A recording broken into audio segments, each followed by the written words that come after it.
Hey, welcome back to the EPL Weekly Recap episode. As always, I'm your co host, RJ at Balance Blue, joined by my fellow co hosts, Scott the Gooner, Rob the Red Devil. Gents, how we been? Robbie, I'll go to you first, man.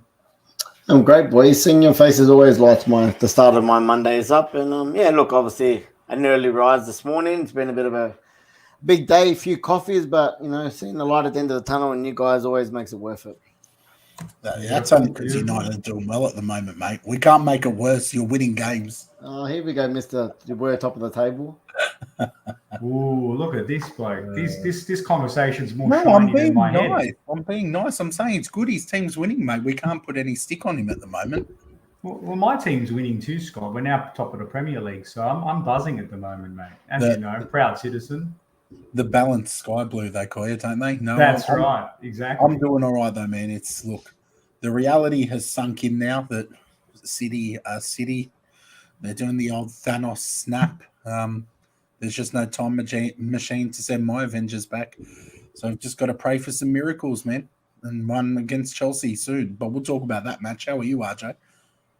Yeah, not bad, man. It's a bit weird not seeing Chelsea play this week, and it's a bit of a detox, if I'm honest with you, because it's been a bit of a toxic season for us not so proud Chelsea fans at the moment. But reflecting on the weekend that was, and thanks to those who've already joined the channel, it's been great to get you on. And anyone new, while we're fresh, slap a like, share with your friends. We love talking Premier League, and it's a hot weekend of the Premier League because not only did Robbie's team win, not only did Newcastle consolidate their spot in the top four, but there were two 7-goal thrillers. The relegation race battle continues to heat up. And I tell you what, obviously Man City have leapfrogged Arsenal back in the top spot, but there's a lot of good narratives building in these final stages of the season, boys. And as a footballing purist, I actually had a lot of fun just watching the action on the pitch. So for me, top weekend of football, and let's get straight into it. Yeah, look, let's kick off this morning with Liverpool and Tottenham Hotspur. Good evening to Justin and Declared in the chat at the moment too. Always a pleasure to have you, lads. Spurs thought, and I don't know if you boys have seen that footage of the two Spurs content creators talking about this is a great comeback. Is there time for a winner? You better believe there was time for a winner just for the men in red. Jota breaking hearts, and look, Spurs, this is a weird season because in any other season, we'd be, Robbie, relentlessly brutalizing Chelsea. And I'd be relentlessly going after Spurs. But they've almost both this season, I'm sure RJ couldn't argue with this, they've both been so bad that it's almost like they've written the season off and we've written the season off for them, but Spurs still have something to play for. They're still within touch of that top four. But I think now this result this morning, putting in a caretaker manager, sacking your caretaker manager, putting Ryan Mason in, I just think this result puts the nail in their top four coffin. Do you feel the same, Robbie? Yeah, look, I do think after the last two games, obviously, we played them early on in a couple of days ago. I think it was Friday morning. And look, they showed one thing. They got a comeback in which they've done quite a few times this year. We were 2-0 up and comfortable, and then we threw that away. They're 3-0 down again after 15 minutes today, came back. Obviously, Richarlison got his little first goal of the Premier League season, does the chicken dance. Mate, the guy's cursed, mate. I think he's got more yellow cards for taking his shirt off after scoring goals this year than goals that actually counted. But what a punch in the face, eh? And then, for Jota to come back literally off the kickoff and score the winner. But honestly, I think, when you look at the games played and the points and the way their form is just at the moment, so up and down, more down than up, to be honest. I don't see them. I think they don't make that. I think they'll be lucky to even stay in. With Villa and Brighton and Brentford not far behind them and the form they're showing at the moment, I think they'll be lucky to even get a position in Europe. Yeah, look, it's getting that way. RJ, looking at this, man, looking at this ladder, what are your immediate thoughts? Let's put ourselves in the shoes of a Spurs fan, so we're all instantly not as cool. But what are your views? If you're a Spurs fan right now, RJ, what are you thinking about this club? It's the top four that got away. It's unfortunate for them. it's a strange one because they keep showing us that the more that you write them off, they continue to show some character, but then again, throw it all away. It's just that game was so typical of them, wasn't it? Like they were dead and buried in the first 15 minutes, then staged an incredible comeback, it must be said, particularly in the later stages of that first half. And they really clawed their way back into it, got a deserved equaliser, and then just the way in which they conceded that, like through a mistake. And it was such a bad mistake to concede. It was just honestly, exactly. We can't really see Chelsea. That's the main problem with this view, of course. But for Spurs, look, it's looking grim for them relative to what their ambitions were in the last 5 or 10 games. But this is, it's the wheels have truly fallen off for Spurs at the moment. So I think they finish around 7th to 8th at this stage. Just a quick one, boys, for while we're on Spurs. I know this comes up every time. If you are Harry Kane now, do you stay loyal? Do you move? Do you move abroad? What if this guy literally came out on a golf course and wanted the city move, didn't get it? They're going there. They're a shambles at the moment, mate. And I feel for him because he's continuously showed his loyalty. He stayed there. He's tried to drag the team through the mud and has kept them in a respectable area. Surely it's got to get to a time and age of his career now where he's saying, I've done enough for this club. I've got to think about myself a little bit. Do you think he gets a move in the summer? One of you boys is going to be wearing a jersey with Harry Kane on the back next season. The Poch factor at Chelsea. I'd never thought of that. Yeah. The Poch factor at Chelsea could get him over. We know that Daniel Levy's a shrewd negotiator. We know he likes his money. Harry Kane now, I think, has a year on the contract. 1 year. This is now, for Daniel Levy, it's either we keep this guy for 1 more year, knowing that it's going to be a big year, or I cash in on him. I still get, 80, 90 million. I still think he goes for about 80 mil. I agree. Chelsea will pay it. We know they will. They spent that much nearly on Mudryk. What a waste. But you take that money now and you give that to your new manager. You can use that even to sweeten the pot, to say to someone like Nagelsmann, look, I know you won't have Harry Kane, but we can give you, 80 million of our funds, 80 million from Harry Kane you can reinvest. That's 160 million pounds you can spend straight away to reshape the team. And I also think your boys, Robbie, you certainly need a striker. Weghorst, I think, for what he is, has done a good job. Makeshift. He won't be there next year, 100%. Yeah, 100%. But he was a little stopgap. For what you paid, what he is, he's done a good job. But you now, if you want to go to that next level, Harry Kane, Manchester United, I think it's one of your teams for me. I don't know RJ's view. Well, for me, I reckon that he doesn't stay anymore. Like, to Robbie's point, I agree. The guy has proven that he hasn't just chosen personal glory over everything else. Unfortunately, everybody has a limit, and I think that the club, they haven't made any incremental gains or shown any sort of signs that they can help look like a more cohesive unit, to start winning things. Like, they 2 steps forward, 5 steps back. That's the problem. I reckon he's gone. I'm not sure the Poch factor is enough to bring him to Chelsea. I 100% agree with Scott, though. It is an area that both Chelsea and Manchester United are lacking in terms of a consistent, reliable, proven goal scorer, and that's what Harry Kane is. And he's more than that. To his credit, he's more than just a goal scorer. He's creative. He sets up goals. He's a very well-rounded player, and any team would be lucky to take him. I do think if anyone were favourites, I'd say Manchester United, just because of the stability of the overall setup and the progress that United have made under Ten Hag. But look, if Chelsea sign him, you're definitely not going to get any complaints from me. Listen, if I'm Chelsea, I'm offering them Rom Lukaku in as part of a swap deal as well. Yeah, because he comes back now from Inter Milan. That's right. I think that is ironclad. Fresh start for everyone, but could you see him going Spurs to Chelsea?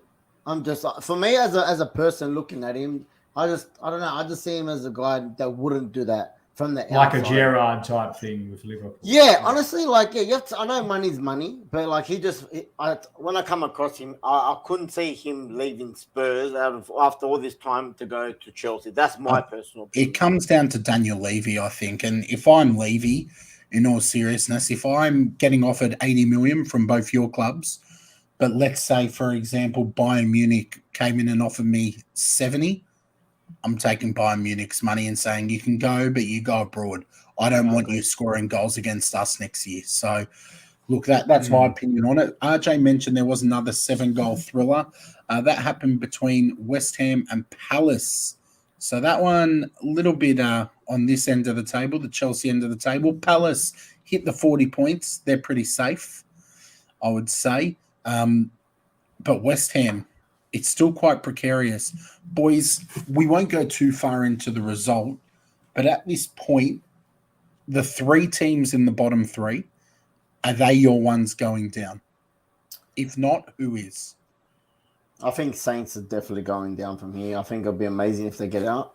I honestly think it's the first time I'm going to say I think Everton is going down, and that's big because they've never been relegated. And I really can't call. I'd like to see Forest stay up. That's what I'm going to say, but I can't lock in that third one yet because it really is that close. Like live scores jump between the games, a draw, a goal, anything changes. Leeds are in trouble themselves, but I really think Forest are going to survive. I'm going to say that. RJ? Yeah, I think out of assuming one changes out of the top 3, because I think Rob's right. I think Saints for sure. Everton is probably 90% now at this stage. I think Leeds, but for some reason, they're very unpredictable. Defensively, very shaky. Forest, a bit unlucky the other day against Brentford, because obviously they conceded very, very late against Brentford. And I don't know, for me, it's just historical, but I just can't see Leicester being relegated. I just think they'll somehow kick and scream. That would be huge if they went down. Honestly, that would be another massive one. If they went down, man, geez, I really think some of the players they have on the books. Like, right, I'd be jumping straight on Madison. That's the first guy I'd go in. Well, there's rumours about that, aren't there, already, about United? I'm sure we'll get linked to him as well. If they go down, there'll be a big scrap. Think about it, James Ward-Prowse at Southampton. I'd take him at Arsenal. I think he'd be a good squad depth Someone player. will pick up Pickford at Everton if they were to go down. England number 1 at the moment. Like, there's a few players in all 3 of those teams that have quality. Tielemans coming off contract. Like, there's just plenty going on at all 3 clubs. There are some good players. So Calvert-Lewin, of course. Onana from midfield. They've got a lot of quality players, man. Yeah, it's crazy. So we'll keep an eye on that as well. Obviously, my team and RJ's team, Chelsea and Arsenal, play soon. They play very soon. We'll talk about that shortly. But Robbie, wanted to give you the floor for a little bit. All banter aside, there was some pretty big Glazers out action at United over the weekend. The one time Borche's not in the chat, I'm acknowledging it. The Norwich scarves are out. There were big protests. It's not Norwich scarves. They kind of look like it. Let's be real. Green and gold. Talk to us, Rob, though, and I'm not going to lie. I was saying this to you before the stream. I haven't kept up a whole lot with what's going on with the bids for Manchester United. As far as I know, there's Sir Jim Ratcliffe's bid, and there seems to be a Qatari bid. They're the 2 competing bids, the front runners. Talk to us quickly about the 2 bids and what you'd prefer. And then talk to us about these protests and what you thought about the action. Because I know the podcast did a big stream on this. So make sure you show them some love and check it out. But talk to us, Robbie. Yeah, look, firstly, I'll touch on the protest yesterday. And I thought really good effort. Massive, number 1, peaceful protest. I think that's the number 1. There was nothing I seen out of order. No complaints from anyone. There was police around. There was properly organized. There was... it wasn't just one of these hashtag things on Twitter. It was an actual proper march, a meetup. Thousands turned up. There was a few that they said they wanted to wait till the 18th minute to walk in. Obviously, when you're 75,000 people at Old Trafford, even if there's 5,000 people missing, you're not going to really notice. But there was the 18 minutes was the 18 years that the Glazers have been in charge. But look, I think this has been in the works again for another month. And like I said, I'm kind of glad that these people have been continuing because since they've had the word of the Glazers, last the back end of last season, saying that we're thinking about looking elsewhere, possibly a full sale, possibly having investors come in. This has really been snowballing, and obviously last week by Friday they had to be the final round, which was the third round at the moment of bids had to be going in, and look, some people, there's been some silent people there, some people have dropped out, but the two most PR ones or the most heard about ones, obviously Sir Jim Radcliffe and the Qatari bid. They're the two front runners. They're the ones that it's what side do you want at the moment. And look, you really got to go deep to kind of go into the whole. It's not just a very simple, okay, who outbids who, as I was explaining to you before. Like, look, if you want to know me at the moment, the PR and everything, I'm on the Qatari side at the moment, and it's not just as it could be just what I'm reading, and obviously PR is going to take a big thing, what looks the best and stuff. But for me, 100%, or full ownership is what they're coming in for. Obviously, they want the money. They want to clear out debt, which is $500 million off the bat. Facilities, stadium rebuild, all the way down to grassroots. They want to build the whole thing. In my head, I'm looking at someone like how when the city owners came in, and they've shown that's what they've done. They've come in. The club's been at their heart. They said we're going to do X, X, X, and they've delivered on all fronts. Obviously we've seen what a juggernaut city has. They've pretty much taken over us of the last 10 years. We were dominant. They've just gone from red to blue, dominant in the last 10 years. But in my personal opinion, I think that. But money is money, man. Sir Jim Radcliffe, he's come in and he's kind of, it's a lot of people have turned on him in the last 24 hours because he's come out and said, I want to buy the Glazers own 69% of the club. He wants to go in and buy their shares, but he said something, sweeten the deal. I'll still give you 20% of the shares, and I'll take the rest. So you have to think of the Glazers. At the end of the day, they're greedy people and they want money. So it's rather, I don't think it's going to be who's going to go to the highest bidder, because in that aspect at the moment, I think they would go up to the Qataris. I think they've got the money and the backing. Whereas Jim Ratcliffe, he's going in with his company EONS. There's going to be a big loan as well. He's going to go to the bank and probably loan half of it. I don't think he's going to clear the debt. The debt is going to go on his company EONS. So there's a lot of stuff there. But the Glazer will be thinking as businessmen, okay, we'll sell to him. We're still going to get an X amount of dollars, and we're still going to be making or still have a little bit of piece of the pie. But I don't think they will have any say in it. I think Sir Jim Radcliffe will have a say in the club, obviously, and they'll just be making money on the side, which as a businessman is a smart idea still. So for me, I'm definitely on the Qatari side. And again, they're going to be sweet. They're not just going to say to the Glazers, here's this. They're going to give the keys. They're going to be doing something to sweeten the Glazers too. I read something that they'll offer NFL games to go in the Middle East and stuff like that. Money talks at the end of the day. So of course it does. 100%. There's going to be so much stuff. And again, like you just said, will there be by the end of the season? How long is a piece of string? Obviously, they've gone, 3 times for bids. The Glazers could come out next week, be greedy and say, we want to go for another round of bids just to raise it up, because they asked for $6 billion off the start. And as you always do when you want to sell something, you put the highest bid and you see how it goes. Apparently, I think it's just over $5.5 billion that the Qataris have gone in. I don't know the exact numbers on the Sir Jim Ratcliffe one. But yeah, so that was the whole thing today, and obviously the crowd wanted to make them, the protest wanted to obviously make it their voices heard. They want 100% of the club sold. They want the Glazers completely out of the club, which is what everyone really wants at the end of the day. So we'll see where it goes. And look, I can only hope as a Manchester United fan, whoever does get the club, I hope they have their club at heart. Because it could be Sir Jim Radcliffe, and the Glazers could be involved with a percentage, but you don't buy a club and then just leave it as it is, in my opinion. I think he'll come in, and I do think he'll work on infrastructure to the club. I think he'll pump money into the team. Careful, mate. He could Todd Bowley your club. A lot of people. For instance, I know Tom, he's got that as well, saying, the Qataris could come in as well and do that. Or look what they've done at PSG. The Qataris came in and, they've made PSG can't complain, man. PSG can't complain, but they're not the best run club anyway. They've gone out and have spent money, but they've just spent money on an all-star team, and we've seen that all-star team still hasn't got the Champions League as well. So it doesn't make us, I think there's a lot to come. And look, it's exciting but scary at the same time. That's what I'm going to say, because for 18 years, everyone's been saying Glazers out, and it's never even got close to this. It's snowballing. This is all official.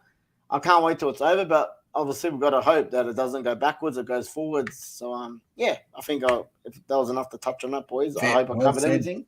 RJ, obviously we've seen your club very recently go through a leadership ownership change. What are you making of the situation at Manchester United at the moment, even the protests? Well, it's different circumstances. Our one was forced by external events and fast decisions, and in hindsight, probably decisions made on the fly due to those pressures. It's a lot different. Manchester United have got nothing but time. They've had a good run. The club's on an uphill rise. The owners are in a better position to hold off until they see fit, if and when they want to sell. So from their perspective, it's more bids, more money. Take your time and see what the best offer is. From the fans' perspective, you just hope it goes into the right hands because, 100%. Again, they're a global institution built on history and success, and their trajectory is on the up. It would be a real shame for their fans. All of a sudden, you get the wrong people with the wrong motivations that change that trajectory. So, yeah, I do think sincerely, as a non-Manchester United fan, that regardless, they will be in good hands. But at the end of the day, I wonder, is it something that you're really keen to fast track right now? Or do you just, now that the blood's in the water, you just take that little bit of extra time and not disrupt the on-field dynamic too much? Because you want this outcome, but you don't want it to be at the expense of interfering with the good momentum you're making this season. So it'll be interesting to watch, that's for sure. Yeah, I agree. Great momentum, Robbie. You guys, sure. You're not a joke anymore. Like, you're not. No, 100%. And that's why some of the people are on the we want it to happen now, because the next question they're asking is transfer window. Are the Glazers going to put the money in? Is the club going to be sold by then? Will the new owners put it's just up in the air. Like, to be fair, you've always spent. Always spent, and we have always. I don't know, is a new ownership group going to do, like, Todd Bowley went mental last transfer window. We've seen, like, the Saudi Arabian owners at Newcastle. They didn't quite go mental.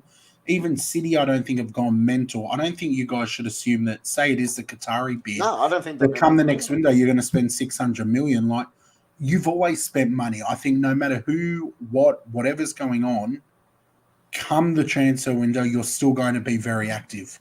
Yep, I agree. And they won't need the same amount of investment, and they're not going to spend that same amount of money for the next 5 to 10 years worth of contracts of players, etc. And will Manchester United change any of their back end operations? Like, will there be any new football directors, technical directors, all of that stuff? Because it's not just new owner come in and just start buying a whole bunch of players. It's just not that simple. So it'll be interesting to watch, as I said. That's right. Boys, want to preview and very casually preview the Arsenal-Chelsea match in a moment. Was there anything else from the matches that have been played that you wanted to unpack before we do that? Speak now, forever hold your peace. We holding our peace? Yeah, I think we're good. I mean, look, what's there to say about your game, Robbie? A good result against Villa. Bruno, big goal. Massive result. I'm going to say the massive result against Villa. In the top 4 race, I'm still not going to say it's on lock yet, but I think you can nearly close it. I think that was a massive result. If you look, I think we've got a game in hand over Spurs and 9 points advantage. Yep. Liverpool on the ladder now, they've snuck into 5th today, but again, we've got games in hands, and I think we've got about 7 points on them with a game in hand as well.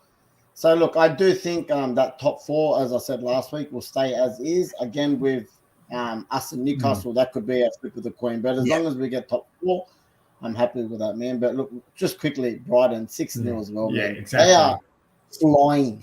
They are flying, man. De Zerbi, he's got to be right up there with, he's been from, Klopp came out today and said what a manager he is being, because for someone that's come out of the Serie A, got thrown into the deep end, taken a team, and the way he's transformed them, and they've gone up this year. Man, if they get a European spot, I think that's an amazing job from him and Brighton this year. They're so deserving. RJ, I know you like what's going on at Brighton. You always have, even under Potter, to be fair. They're so good. They're so good, man. Like, even they had a bit of a banana skin result last game that stuffed up their top 4 sort of bolt or late claim. But like you said, they played 31 games, 52 points. theoretically, let's just say they win their next 2 games, that puts them on 58 points, and that propels them into 7 5th behind position. Newcastle. Yeah, but that puts them into 5th position. To get even be in that conversation is incredible, given that how much disruption and change that they've experienced at the hands of my club. So, yeah, man, fantastic work from them. And obviously, again, Newcastle 1-0 down against Southampton against the run of play. Lavia pocketing Guimaraes, but big result for them. And again, the super sub or the backup striker that every team would love to have, Alvarez, what a worldie he scored to give Manchester City's win. Fantastic goal. I loved it. I was celebrating it so hard, Scott. You would have loved it, mate. So good. I'll bet you were, man. Look, so good. City have now ascended to top spot. As I put in the caption, they're sitting pretty, and I think they will continue to sit pretty. The only thing that can really mess with them, I think, is catastrophic injuries. And even then, you lose Haaland, okay, you play the rest of the season with Alvarez. Kevin De Bruyne, thank you, Pep, who I bought him for Fantasy Premier League. He didn't play. He was completely rested. So they're so rich in terms of depth. I mean, he tinkers it up, man. Like, I was looking at their formation the other day. He put John Stones in midfield, essentially. He put him in John centre Stones midfield. has been doing a little bit of that Zinchenko kind of inverted. He's really, really underrated, man. I think he was on the verge of being sold, I think, last season. The formation he played against you guys, Scott, even was a bit different and really just like we haven't even quickly touch on that, man. Like for a top of the table class. Let's not. Come on, we're not getting rid of that quick. You can give 30 seconds of your idea, surely. I'll give you 30 seconds. We were garbage. We were outplayed. The squad depth came back to kill us, and that's what it came down to, squad depth. We haven't rotated, and the only rotation we've done has been forced. Now, that consistency can be your best friend or your biggest enemy. It's your best friend until the legs get tired and the injuries start happening. I don't think even if we had William Saliba that we get a result against City, because the way they turned up, tactically Pep had our number and they absolutely dominated us. Now, I do think that concedes the title, to be fair. I do see both teams dropping points. We possibly could against Chelsea, God knows, but that was a big one mentally. That was a very big game mentally, and we didn't do a good job of it. So I'm not buying into the bottling talk, because if you ask me, and we've had this chat kind of off stream before, if I reflect on this season, say we finish second and United finish fourth, but you have that Carabao Cup, I think United have had a more successful season, because I measure success in trophies. But out of the disappointment of not winning the title, I'd also find plenty of things I'm proud of. So when I consider our growth, it's been a disappointing season if we don't win the title, but it's been a season of growth as well. My hope is that the growth can spur us on to something next season. But boys, we'll have to wait and see. I mean, there's twists and turns to come. We are on the right track. And the fact that City haven't run away with the league this season, like they did last season, it was double digits at this point. We knew who'd won the league last year on Christmas Day. Didn't it go down to the last day last year? I think the year before it ran away with it. It went to the last day last year. Was it last year? Liverpool. About 16 points. Yeah, that was the year before, I think. Liverpool last day last year. For me, the fact that we're in that we've been in that race, we were top of the league most of the season. Of course, I'm disappointed. But what disappoints me most is that we really dropped the league against Southampton, West Ham, and Liverpool for 2-goal lead. That's the part that gets me. Had we lost to Man City but won those games, doesn't matter. We're still top of the league. It's still in our hands. But that's the part that hurt me. Do you think, though, Scott, but you said the squad depth, but I suppose if you're being challenging, but not really 100%, because tactically as well in that game, you had fairly fresh legs in like of Jorginho. You had fairly fresh legs in like of Emil Smith-Rowe. You had fresh legs as well on the bench, Trossard as well, who's been very good. So Trossard I think played, Arteta though. simply but he came on afterwards. So I think you had opportunity to rest players. I don't think it was a depth issue, to be honest. Arsenal shouldn't be resting players. They're playing once a week doing no cups. I don't understand that. He wasn't resting players. He was playing his preferred team, which is the team he's played all season, to be fair. It's been which has more fatigue. Jesus, Thomas Partey and Xhaka. There's a difference between having depth. Every club's got depth. We've all got reserves. There's always players on the bench. But we don't have Man City depth, yeah? Like, no one does. We lose Jesus. We bring in Eddie Nketiah. They lose Haaland. They bring in Alvarez. But you had Jorginho, Champions League winner, on the bench. Yeah, and you brought him in specifically for depth. Got sold from Chelsea, who are sitting in 12th position. It's not like he's a peak player. I would have played Jorginho, to be fair. I think Arteta. That's what I mean. So Arteta, I think he did get it wrong. It wasn't just the squad depth for this game. Of course he did. So, yeah, at the end of the season, when I'm reflecting on whatever happens, if we can snatch a title, fantastic, man. I'll be over the moon. But I really think what disappoints me most is that this didn't need to be a life or death match.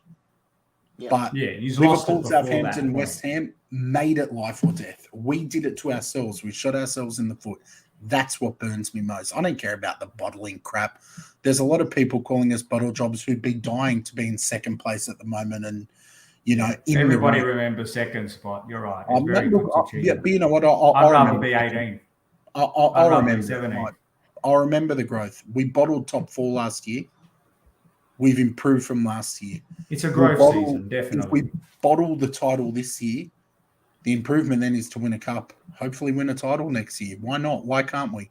So we'll wait and see. But Chelsea and Arsenal's coming up, Arj. I don't want to go too deep on this match. But I'm expecting more of the same from Mikel Arteta. I don't think he'll rotate. I've said it many times on this pod. I find Arteta very stubborn. I wouldn't have played Zinchenko against City, and I wouldn't be starting Zinchenko against Chelsea. He has been in very poor form defensively. His attack is his asset.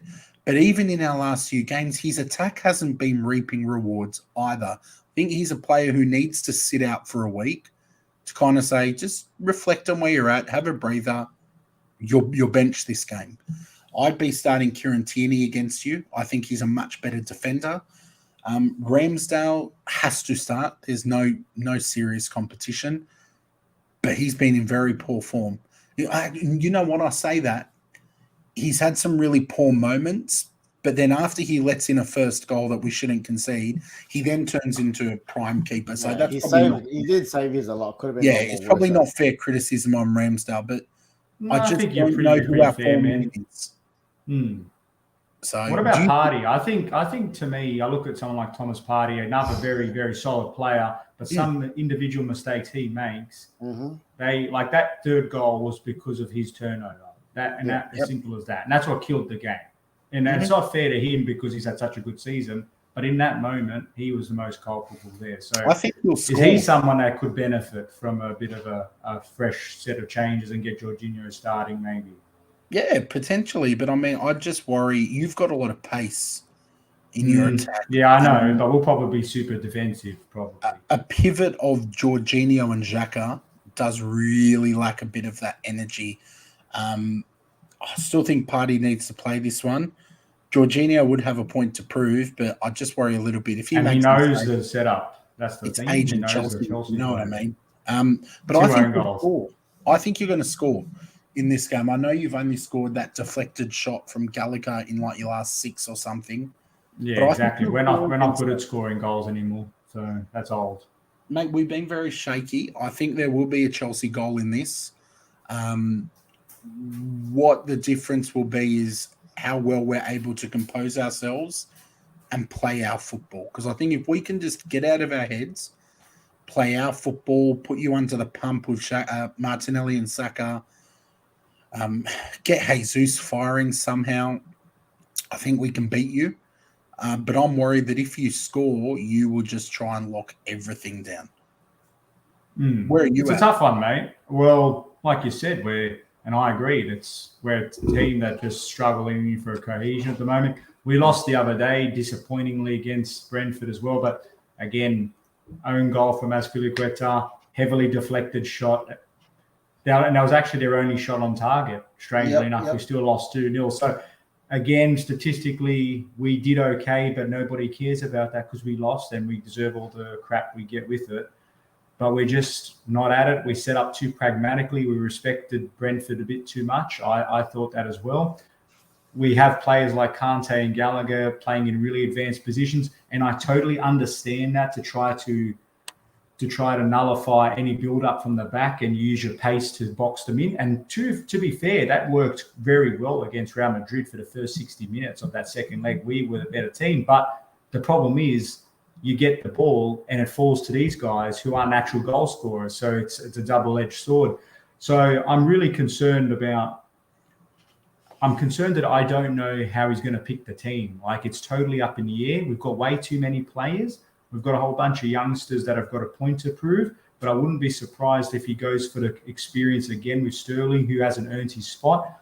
I'm looking for a bit of a narrative changer here. I'm looking for ex-gunner Aubameyang to come in and really, really hurt Arsenal here, because him and Mudryk were the positive lights in our performance against Brentford, I must say, when we actually put some attackers on the field.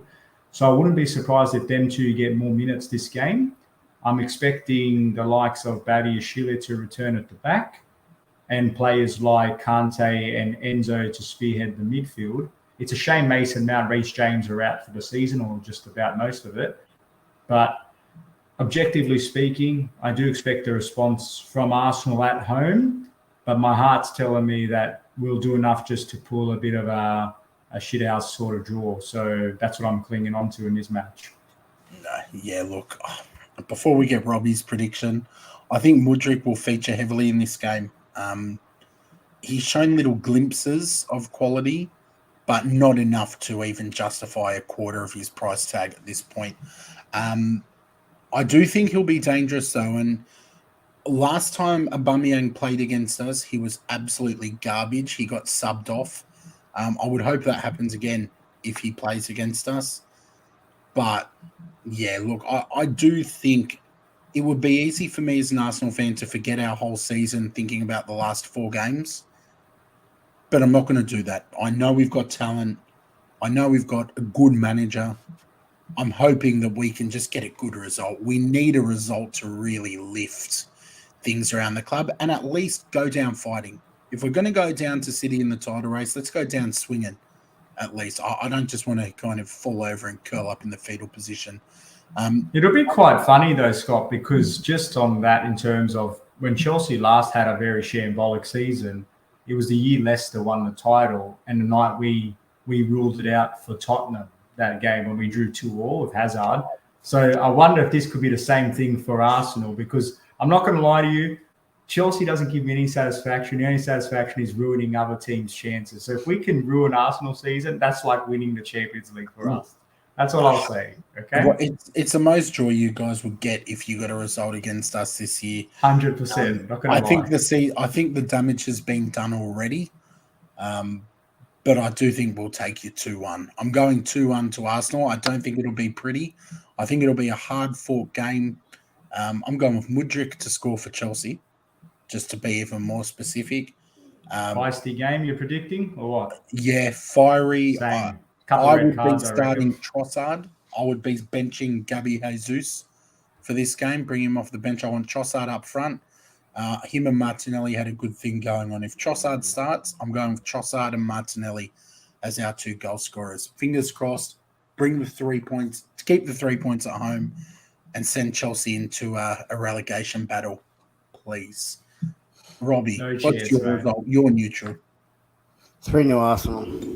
Oh, Robbie, you beautiful, beautiful man. No, I'm not joking. I actually think this is going to be, I think it's going to be all over and done by half-time. I reckon it'll be 2-0 at half-time. I'm going to give you my goal score as well. Saka, Martinelli, and Odegaard, 1 each. I think it's going to be a red-hot Arsenal. And again, as you said before, we can't just forget off the last couple, take the last month out, which they have been poor.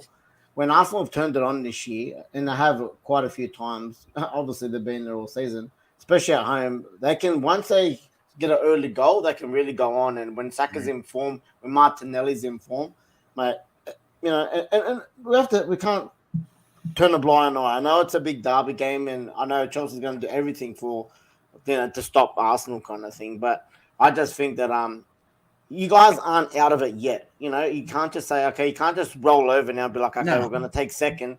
You guys have got to put the pressure on now, and that's literally what he's got to do from now to the end of the season, because you have got less games than them. They've got Champions League games. They've got a game against Real Madrid coming up next week. They've got they've got a couple other. They haven't got the hardest running, but they've got a lot more games. And you guys have got to say, which you guys have got some hard games too, but you guys have got to stay with them, and you guys are going to, they could have a little kick up. Yesterday was 2-1 against Fulham. It was 1-1 at one point. Yeah, obviously Alvarez scored a banger, but sometimes it just comes a random team can take a draw, and then you guys get a sniff again. Just don't know. So what you got to do is you got to perform like you have for the rest of the season. You got to keep the pressure on them, and hopefully they can get a slip up, as you guys have slipped up in the last month. But look, regardless on form, I think you guys come back at home and you guys have a reaction. I'm going to go 3-0 to Arsenal. Robbie, you're a beautiful, gorgeous man. Your wife's lucky to have you. I'm looking forward to see them blowing another 2-goal lead and choking again. That's a big possibility. Big That'll possibility. be good. If RJ, if I said to you I'm coming into this game completely confident, I would be lying. Had you asked me prior to those results that we've talked about, I would have said we're going to slap you off the park 4-5-0. Now, I'm taking nothing for granted, mate. I'm not taking any goals, clean sheets, points, nothing for granted. I just can't see Chelsea going out. Like, I think it'll be a guess to guess their 11 again. I think he's going to put I think it'll be a guess for their formation. I think it'll be a guess for personnel on the field. Who knows what kind? Like I said, they're going to go for twice a day, Robbie. And if Frank Lampard chucks something together that works, it's going to happen against us. We've got no chance, man. He hasn't won since we've returned. We haven't scored. If Arsenal can't beat this Chelsea now, that would be one of the worst results. Honestly, their position, they have not won. They can't even score a goal. West Ham and Southampton are below you. I'm taking doesn't matter. Our form was worse than their form. This is not the same Chelsea. If Arsenal can't win and do it convincingly, they deserve to lose the title. That is it. No, I have to agree on that. You guys are at the opposite end of the scale. I know they're tough, but this is Chelsea we're talking about, not Southampton. This is what I call self-defense mechanism. No, we're pathetic. You should be confident. If you can't beat our Chelsea, derby, that way, if we get something, I can celebrate it twice. Well, you should say the same thing, though. You said I'm not confident. You should 120% be confident. This is the worst Chelsea I've seen in 30 years. Brentford won the derby last week. If you guys can't beat Chelsea now at home, like 100%, you don't deserve it. We don't like pressure at Arsenal Football Club. Stop it. Well, champions do, mate. Sorry. That's it. You got to put the pressure on, mate. All right, gents, is there anything else you wanted to cover before we wrap this one up? It's been a long stream tonight, but a fun stream always. And thank you to those in the live chat as well. If you're new to the channel, even if you're not new, smash a like on the video, hit subscribe as well. We always appreciate having you here. Any other results, boys? Any other topics? No, I'm good on mine, boys. I enjoyed it tonight. Just want to say congratulations to Napoli for just about winning this area. I'm glad my Inter did their bit, but congratulations in advance because they've had an awesome season. Congratulations, Napoli. You were the last leg on a multi of mine this morning. Congratulations. Thank you. But that's a story for another day, boys. Yeah, let's not talk about last legs and stuff. But quick touching. I'm going to have a quick shout out to the women's Manchester United women's team because they are absolutely flying, top of the table. And, when we've seen how consistent the likes of Chelsea and City and Arsenal have been the last few years, for a team that's only 5 years old, they've bought well, they're performing well. I'd love to see them go in the FA Cup final as well. So they are flying at the moment. So go the girls, and hopefully we can do a double FA Cup for both men's and women's. That's right. And the women's Champions League semis. Yeah, Arsenal play tomorrow morning against Wolfsburg. That's 2-2. That tie, but it's at the Emirates. They've sold out the Emirates Stadium for that. Wow, it's that's massive. Rocking. Wolfsburg is a good team, but in the women's, 100%. And Barcelona women knocked out Chelsea's women to take their place in the final. But I would love for the Arsenal ladies to get up. I know Lottie will be there, good friend of the show too. So I'm hoping she enjoys it and hopefully it's a good result. But boys, it's been a pleasure as always. We will be back the same time next week. One of us, RJ, myself, will be happy on Monday. The other, not so much. Who it'll be, I know we'll have to watch and find out. But come back in on Monday and make sure you put a pile of shit on the winner, on the loser, not the winner. But if not, look, let's just wait and see. He's already buckling, mate. He's bottled it. He's just bottled that again. The pressure, it's getting me. Take care, everyone. Enjoy your football. Look after yourselves. See you later. Ciao.